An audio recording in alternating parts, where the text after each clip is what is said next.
Alright, good evening everybody. Today's video, for one, I wanted to show y'all, I finally got these. I think Trump froze them at customs or something, because I ordered these like 2 months ago or something like that. But these are 1500 watt buck downs that are, they're only CV, so you can set your voltage, but they're wide open on your current. So you can buck down and it's around 93-94% efficient, and this is much cheaper. I think it was like 19-20 bucks, maybe less than that. It's black, it's 1500 watts, it says 90 volt max input, which is great for what I'm going to use it for on the these two of these are going on for 3000 watts, and I actually have a third one so I can get 4500. I don't know how long they can handle that. This is a pretty big sink, and I can make that sink bigger. I actually have some huge sinks I could mount these to if I was worried about that. But anyway, so in this is a 2%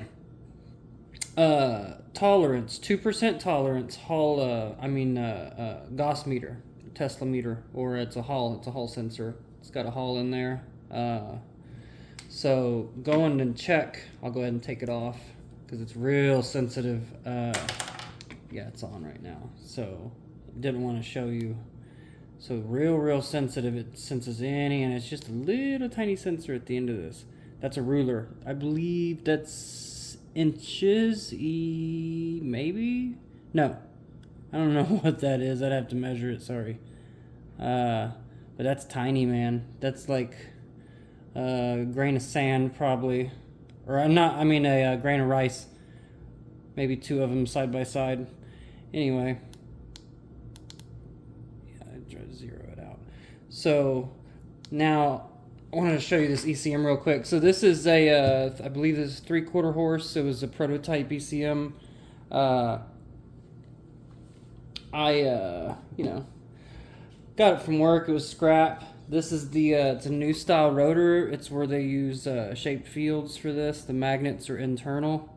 They can use ceramic or neodymium. Just depends on how they build it. They made this, so I tested it. They built this pretty close to saturation. It's like 90%, around about is what it looks like. Because I was pumping 110 watts into this, and it started to get warm, and I was measuring the field, and it was slightly stronger than this. The rotor was slightly stronger than this on a single phase, pumping in 110 watts, 109 watts, something like that. I think it got up to 120 because it kept warming up, and then it got about, I don't know, 120 degrees Fahrenheit, and I shut it down. But yeah, so I'll show you real quick. So watch this. There's 1000 Gauss. Yeah, it's around, at certain spots it'll get real high, 1300 or so, 1800. That's not everywhere though. That's at the very edge. If you notice, look where I'm at. I'm doing this in HD for you. Sorry if my voice is a little weird. It uses the microphone on the phone.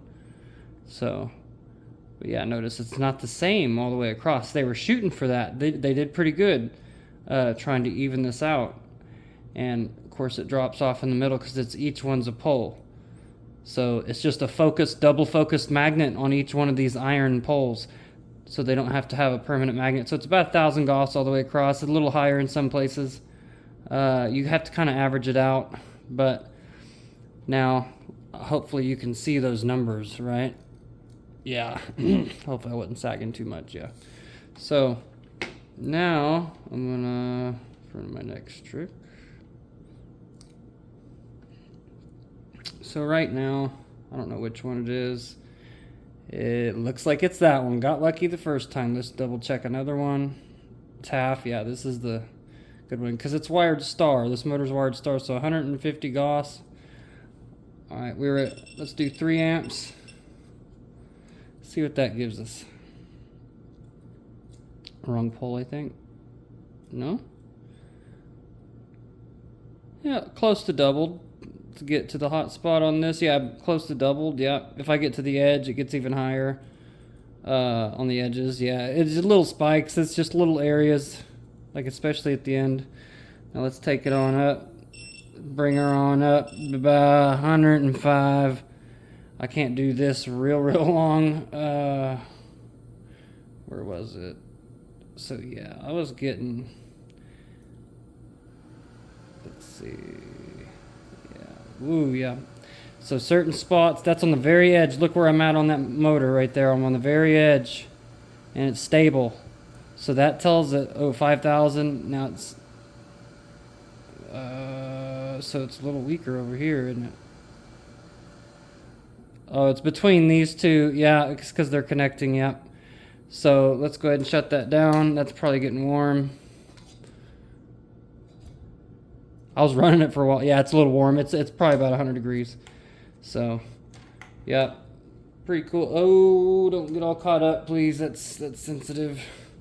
It's all right. It went down. It's a protector. Yeah.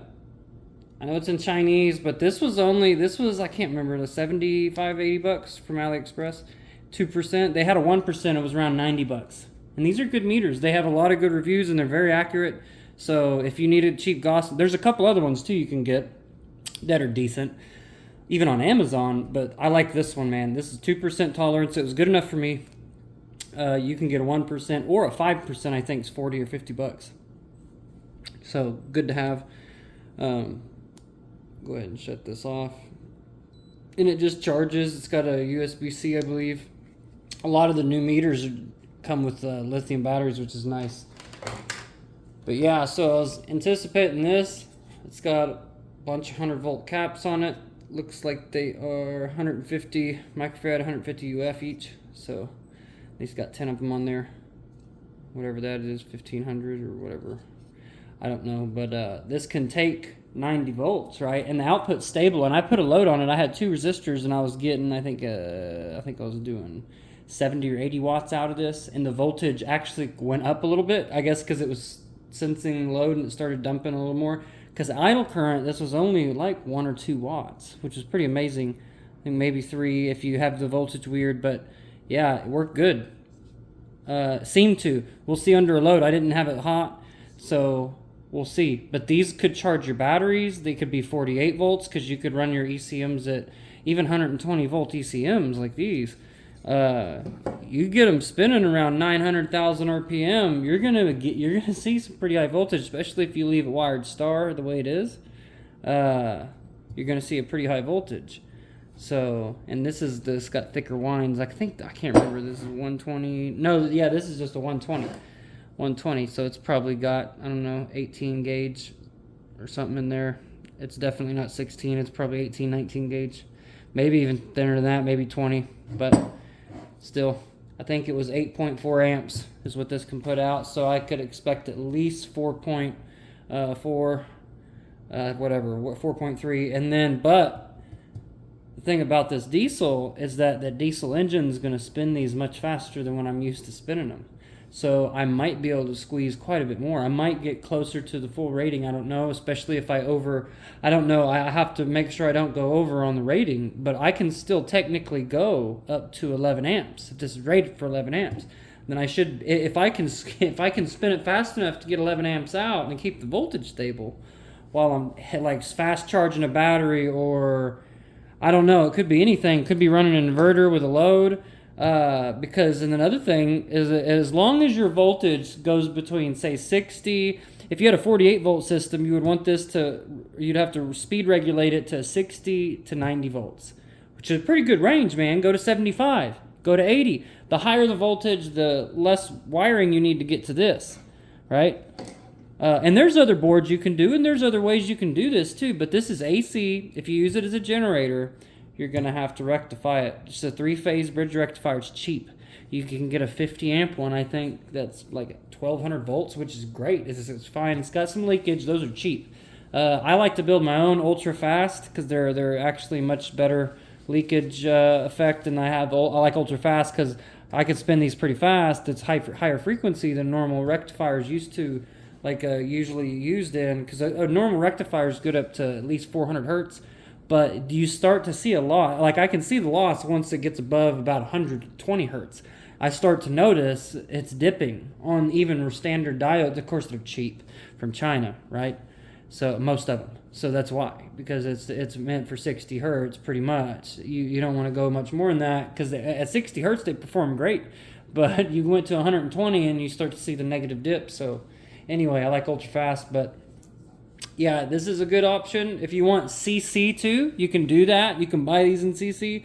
I didn't need that. I want it wide open. I want all my current. My main thing is I needed a locked safe voltage for either an inverter or charging. And I prefer charging a battery bank because I have an inverter on the battery bank.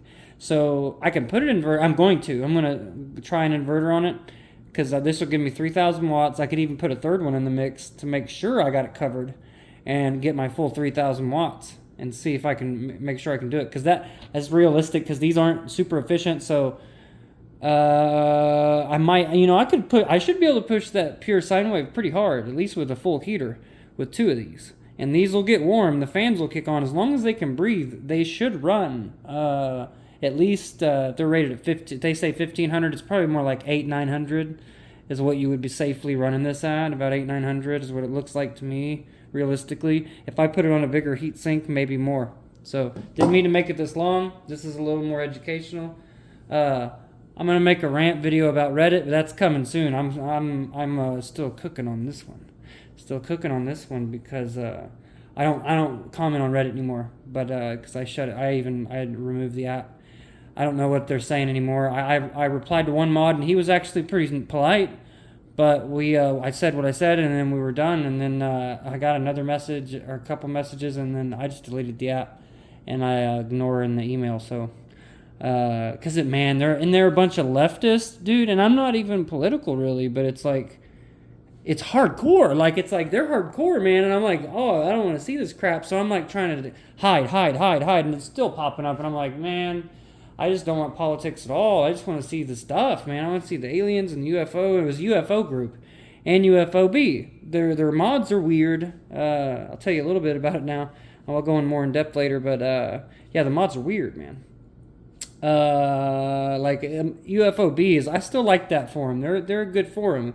I had a lot of upvotes on that, but one of the mods is like, I didn't see it. And I'm like, what do you mean you can't see it? You can see it in the video I posted. You just didn't watch the whole thing, apparently, because I can see it in mine.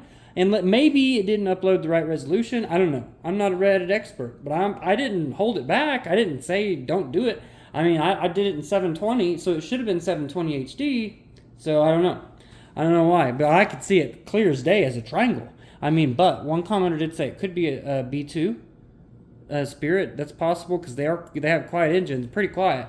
But you got to remember, my window is down and my microphone was pretty sensitive. And you hear in the video, you hear me cuss. Oops, sorry. Well, you hear me cussing a little bit, but between that, what do you hear? Nothing. And that whatever that craft was or drone, whatever you want to call it, whatever it was a lot closer than the camera looked because it flew right by. Like I was looking from to my side and I'm like, holy crap. And I'm hustling to get my camera ready. I have to rip the tape off, turn it on, and then it's on, the space-saving HD, which is 720. So I just flip it on. The light was on, and I got it going, And then I zoomed in, and I got it. And I got it. You could see the silhouette, and I swear you could see the silhouette. I mean, I seen it. Maybe I need to tell them to look at my YouTube because you can see it in 720 there. And what I've been doing. This video is in 1020 or maybe it's 2K. I don't know. I don't know what it's doing, but because I did the next best one.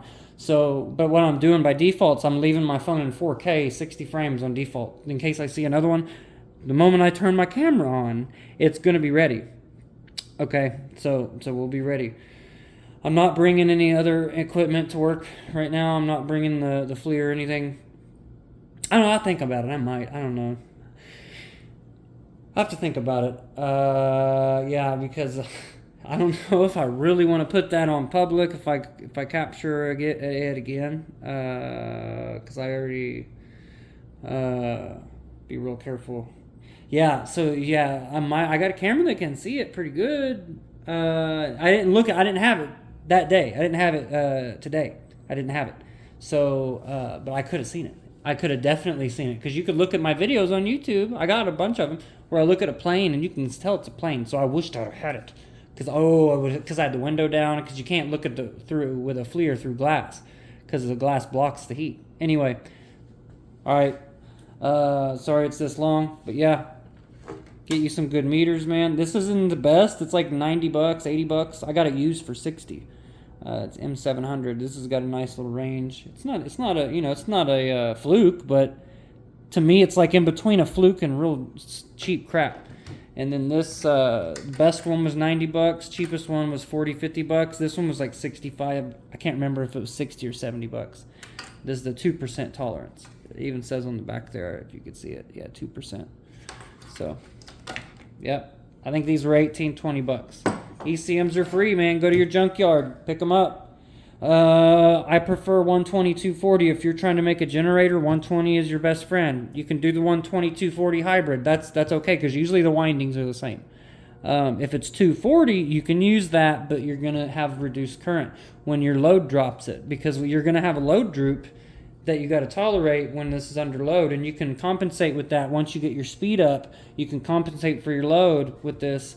Hopefully I'll have a board out maybe next year that can help regulate this for you. I'm even going to try to implement a throttle control for the board, so it's with a servo, so that way it can help throttle your engine. You're going to have to do the first adjustment, and then it should take care. It's going to try to take care of it, and I'm going to make it where the user can fine adjust it for their application, and then the board's going to try to analyze and know what you have, and then try to determine. And it's going to be, you'll be able to wire it up a lot of different ways. If you'll bring 6 wires out, it can do a lot of things. That's one of the best ways, simplest ways. I'm probably going to do a 6-wire input. I don't know how many ECMs on the big board yet, maybe 10 or 12 independent, at least, per board. That sounds maybe about right. And then for the big one, actually it might not be that many. We'll see. I'll try to do big. I'll try to go big. So we could do 12 3-phase generator inputs with 6 wires coming in for your both phases. That way it can go star, delta, and it can do other stuff too for the stuff it's going to do automatically. So something to think about. So yeah, but yeah, you don't even need my board. All you need is a full 3-phase bridge rectifier, and then you got a generator right here. You can put this on a wind turbine. You can make your own wind turbine and get this from the scrapyard, and take this stupid module off. It's over here. Let me go get it. Let me go get it so I can show you. It's actually, this probably works. So this is a driver. It's 120 volt, 3/4 horse driver. So yeah. So driver, yeah. I'm sure it works. So if I need a starter, that's what I'm gonna. Me and Tim were talking about. I might make. I'm gonna try to put a real starter on the 10 horse. That actually bolts on, that's 12 volts, so I'm trying that first. But on the 3 horse, I was thinking about making it my generator a starter momentarily with a driver, maybe like that. Maybe I could do that, or I could make my own. I could do my own thing, but that would be nice if that would work. If I could pull that off with 3/4 horse, I don't know if it would. I know that 3-phase motor on that diesel has got a lot of torque. And it's copper wound because I rewound it, and I got to rewind the other one. That's a lot of work. That's an 8-inch Samsung, 18 pole total, 3-phase. So they're all 3-phase. Anyway, sorry, didn't want to make it this long. Peace.